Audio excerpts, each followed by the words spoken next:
jadi gila juga. Ide sehat, bukan bercanda. Jadi sesuai dengan Undang-Undang Nomor 5 1960 pokok-pokok agraria tercantum dengan Undang-Undang Cipta Kerja, kita sudah layak mendapat pengakuan legalitas hukum dari pemerintah berupa sertifikat hak milik gratis program presiden. Kemudian juga tentang antara investasi dengan petani, setiap hidup kan ada pengorbanan. Ini perjuangan. Inilah yang harus kita nyikapi dengan kepala dingin.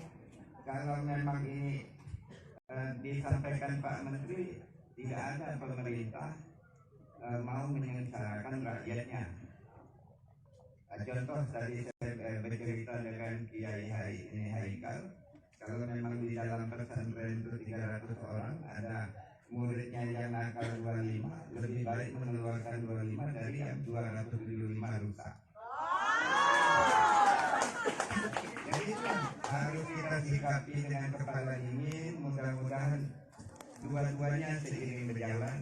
Itu harapan saya kepada ibu-ibu semuanya. Kemudian tadi malam juga saya ngomong ke Pak Menteri, karena belum ada HPLDP Batam, semenjak kami gabung belum ada ganti ruginya, mohonlah dipertimbangkan itu. Kami juga sudah bersurat ke Komnas HAM supaya tidak ada isu yang beredar itu 1 meter 5.000 rupiah, kan tidak logika.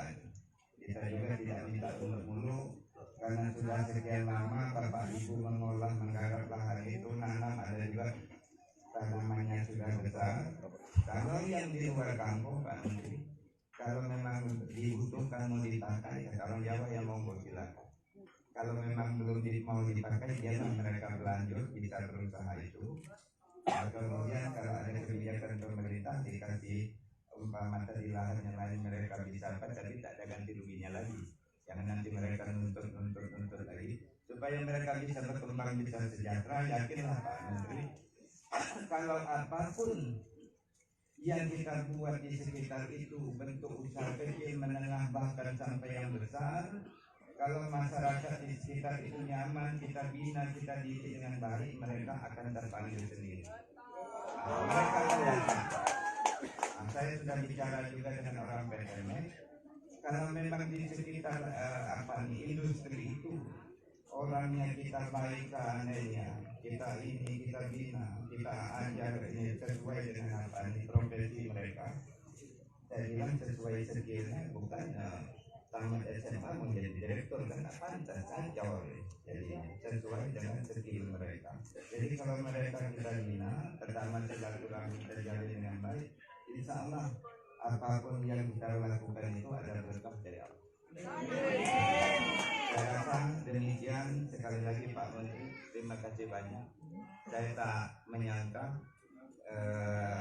kemarin malam sampai hari ini ada menteri datang ke rumah saya, dan ada yang tertinggi Polri, bahkan ada yang bintang. Saya dulu kata Pak Kapolsek ini sudah ada mandur, ya. Jadi demikian, lebih dan kurang mohon maaf, nanti akan dilanjuti oleh Pak Menteri. Kemudian sebelum saya mengakhiri sambutan ini kepada seluruh bangsa Melayu ke Sumatera, kemudian se-Jawa, Kalimantan, Sulawesi, Papua, bahkan Singapura, Malaysia, Brunei Darussalam, Thailand dan Filipina, di Rempang Dalang sekarang sudah kondusif. Terima kasih atas dukungan kalian semua. Karena kita bukan suku Melayu, kita adalah bangsa Melayu, tapi dukungan yang sehat. Sampaikanlah umpama ide-ide yang sehat, bukan anarkis. Demikian, terima kasih. Saya sudahi, wabillahi taufiq wal hidayah. Assalamualaikum warahmatullahi wabarakatuh. Waalaikumsalam warahmatullahi wabarakatuh.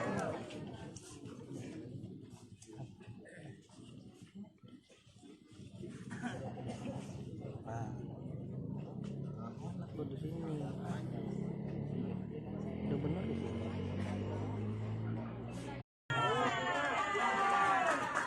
Saya datang pun tanya orang tua kita. Malam di sini saya sholat maghrib di sini.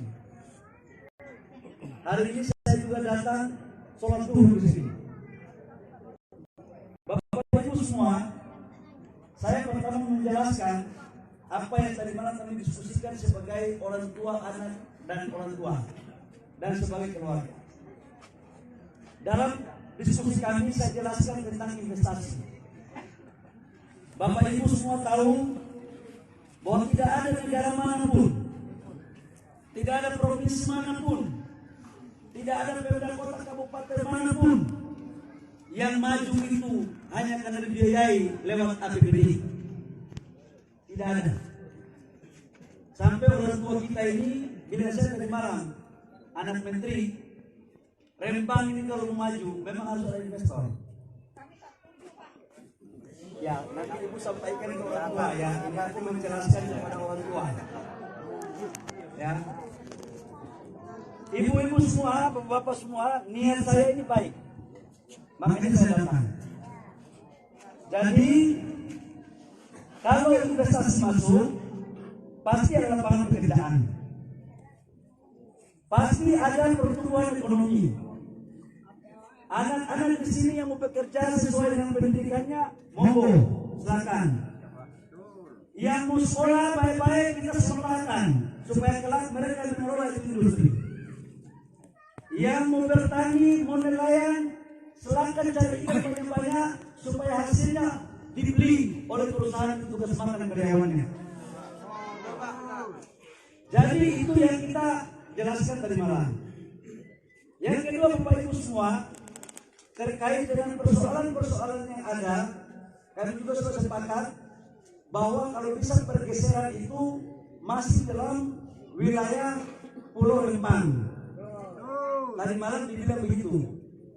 Saya bilang kepada mereka, kepada orang tua ini dan Pak Suwardi, oke, saya dengar masukan kalian. Yakin kalau memang ini kita lakukan untuk kebaikan dan kita masih dalam perkampungan di Rempang, selama tidak mengganggu master plan yang ada sekarang, maka kita akan bahas secara bersama-sama. Yang kedua, Bapak Ibu semua, total areal di sini itu kurang lebih sekitar 17.000 hektar. Dari 17.000 itu 10.000 lebih hutan lindung. Tidak bisa kita garap di hutan. Begitu kita garap kita di penjara semuanya. Karena itu hutan lindung. Saya ngomong belak-belakan begini karena saya juga orang kampung. Jadi saya mau. Kalau tidak Bapak Ibu semua, saya sedih aja. Maka yang bisa dipakai itu arealnya hanya 7.000 sampai 8.000 hektar. Itu pun tidak semuanya bisa dipakai. Karena ada fasum. Maksimal 60%. Maka kita putuskan tadi malam, tidak semuanya dulu yang menjadi prioritas. Tapi kita prioritas dulu untuk perusahaan yang ada sebesar 2.300 hektar. Ini banyak, baik cocok. Ini kalau dalam politik, sabotase politik. Padahal baterainya rusak. Jadi yang kita setujui itu adalah jangan semuanya dilakukan relokasi dulu. Jangan dilakukan pergeseran semuanya. Setuju dong? Jadi kita melakukan pergeseran. Ini saya cuma menyampaikan sosialisasi. Nanti urusannya Bapak Ibu bicara sama ketua adat dan ketua. Yang kita pikirkan adalah kita fokus dulu di kawasan 2.000 sampai 2.300. Dan ini kita relokasikan, kita geser ke wilayah yang masih di Rempang. Tempatnya lagi kita diskusikan. Nah, kaitannya dengan itu Bapak Ibu semua, saya mau jujur. Saya sudah punya data dari teman-teman yang melakukan pendataan. Yang pertama, kami tidak mungkin menzolimi hak kesulungan daripada kita harus perhatikan dengan baik. Tetapi kalau ada saudara-saudara saya yang juga datang, mohon maaf, yang baru itu perlakuannya beda dengan saudara-saudara kita yang sudah secara turun-temurun di wilayah Rempang ini. Dalam bahasa saya bilang, jangan hak kesulungan diambil oleh yang bukan hak kesulungan itu. Biarkanlah hak kesulungan itu diambil oleh yang punya hak. Tapi yang bukan hak kesulungan juga harus ukur diri dan tanya diri. Nah, karena itu Bapak Ibu semua, saya kemarin rapat. Saya pimpin langsung Gubernur, Wali Kota sebagai Kepala BP Batam, Menteri ATR, Menteri Dalam Negeri, ada Wakapolri, Kapolda, semuanya, jaksa semuanya. Kami membuat formulasi keputusan yang saya sampaikan kepada Bapak Ibu semua. Tidak ada semua barang ini mengenakan semuanya orang. Kita dalam rumah tangga saja pasti ada yang tidak enak. Kalau yang enak itu nanti kita masuk surga semua baru enak. Dan itu kita kembali ke yaumil masa. Bapak Ibu semua, dengan tidak mengurangi rasa hormat saya, kita membuat kriteria. Kalau ada terjadi pergeseran kepada saudara-saudara saya, maka diberikan tanah 500 meter sertifikat hak milik. Satu. Yang kedua, Bapak Ibu semua, yang kedua adalah rumah yang kita kasih tipe 45, kurang lebihnya 120 juta. Nanti kita ngomong, ya. Lalu ibu-ibu nggak mau, saya pulang. Biar ibu-ibu urus sendiri. Bagaimana? Saya pulang? Niatnya baik-baik saya datang nih. Ya. Ini saya sampaikan baik-baik. Saya sayang Bapak Ibu semua di kampung ini. Demi Allah saya sayang. Makanya saya datang. Saya urusannya juga tidak hanya urusan ini. Dalam pembangunan rumah tipe 45 itu 120 juta. Tetapi kalau Bapak Ibu yang punya rumah, harganya bukan 120 juta, tapi ada yang 500 juta contoh. Itu akan dinilai oleh KJPP. KJPP ini lembaga independen yang menilai. Kalau katakanlah hasil penilaian benar 500 juta, maka 120 juta ini dibiayai langsung dan ditambah lagi dengan 380 juta sehingga menjadi 500 juta rupiah. Ini saya membuat keputusan yang tidak gampang Bapak Ibu semua. Jadi tidak ada yang dirugikan untuk urusan pergeseran. Yang ketiga, kalau bagi Bapak Ibu semua yang punya rumah, tanahnya di atas 500 hektar, katakanlah di atas 500 meter, contoh 1000 meter, yang dikasihkan baru 500 meter, maka 500 meternya juga dihitung sesuai dengan aturan yang berlaku untuk dibayarkan. Jadi yang lebih itu pasti dibayarkan sesuai dengan aturan yang ada. Kemudian dalam masa transisi, Bapak Ibu sudah melakukan pergeseran, itu kan bangun rumah itu kurang lebih sekitar 6 bulan sampai 7 bulan. Pertanyaannya adalah mau tinggal di mana dan siapa yang akan biaya hidup. Maka kita juga memutuskan per kakak itu berapa biaya sewa rumah, 1.200.000 rupiah sampai rumah jadi. Saya jaminannya, saya pilih teken Gubernur, Wali Kota, Bapak Ibu dengar, Wali Kota, Gubernur, saya menterinya, teken di depan Bapak Ibu semua. Ya, saya teken di situ. Jadi saya tidak mungkin nipu Bapak Ibu semua. Tidak ada faedahnya dan tidak ada kebaikan bagi saya untuk tidak komit pada Bapak Ibu. Kalau sama investor sih masih saya pertimbangkan. Tapi saya tidak mungkin menzolimi ibu-ibu semua, Bapak Ibu.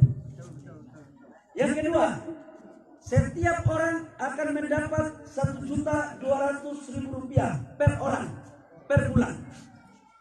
Jadi kalau dalam satu kakak ada 4 orang, maka dia mendapat 4.800.000 dia hidup di luar sewa rumah. Kalau sewa rumahnya 1.200.000, maka dia mendapat 6 juta. Asumsi per kakak 4 orang. Sampai rumah jadi. Ini Bapak Ibu semua. Jadi kalau 1 tahun, ya 1 tahun. Ada pertanyaan, uangnya dari mana Pak? Uangnya sudah disiapkan oleh BP Batam. Udah saya cek Bapak Ibu semua, dan saya akan memberikan garansi itu, dan akan kami melakukan tanda tangan yang sah untuk Bapak Ibu semua bisa percaya kejadian ini. Yang berikut, lokasi yang kita mau geser itu masih dalam Rempang. Tadinya kan mau dibawa ke Galang. Keputusannya masih di Galang, Bapak Ibu. Tadi malam saya dikasih masukan untuk meminta di Rempang. Saya tanya kenapa harus di Rempang? Karena kampung kami di Rempang, bukan di Galang. Jadi kami boleh geser tapi di Rempang, Pak. Jangan sampai di Galang. Begitu kan? Begitu kan? Maka saya bilang, oke. Saya cari akalnya bagaimana caranya. Menyangkut dengan kuburan-kuburan leluhur. Orang tua kita yang di sini. Tua-tua agama, nenek moyang kita, dato-dato kita. Saya tidak izinkan sedikit pun untuk dibongkar. Saya tidak izinkan sedikit pun untuk dibongkar.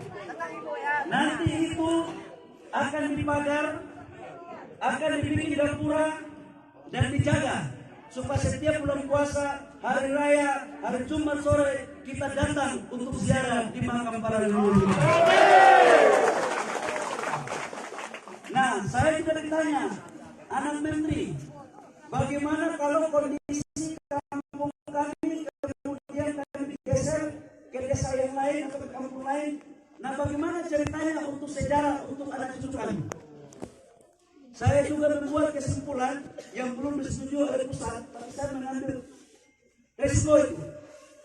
Kita buatkan aja semacam museum yang kita bikin satu perkampungan sederhana, kemudian kita bikin museum ini yang akan untuk menjadi cerita bagi anak cucu kita terhadap keberadaan kita di kampung yang ada.